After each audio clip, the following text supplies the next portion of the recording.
Dzień dobry, Rezmer z tej strony, moi drodzy. Dzisiaj próbuję pierwszy raz na akordeonie Katiuszę. No, mam już ją w głowie mniej więcej, ale jeszcze trzeba będzie troszeczkę poćwiczyć. Na tym akordeonie nie wyszło, bo jest za bardzo rozstrojony. Tutaj na tym piano na pewno wyjdzie, ponieważ już to gram na dwie ręce.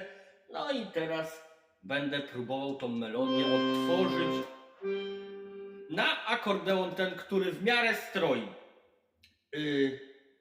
Dwie zwrotki mam rozpisane, tak pi razy drzwi. No, jeszcze będę musiał to przepisać, poprawić. Na razie się po prostu zatrzymam na tych dwóch zwrotkach.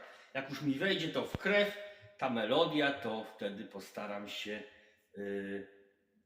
dołożyć jeszcze 4 zwrotki, a nawet i więcej. Tyle, ile tam gdzieś odszukam i w miarę to rozszyfruję te słowa, ponieważ Polacy też różnie tłumaczą ten utwór. Nawet odsłuchując na karaoke jest problem bardzo często, żeby to odtworzyć, jakie to są po prostu dokładnie słowa tego utworu. No tak po prostu, akurat z tym utworem wyjątkowo mam problem.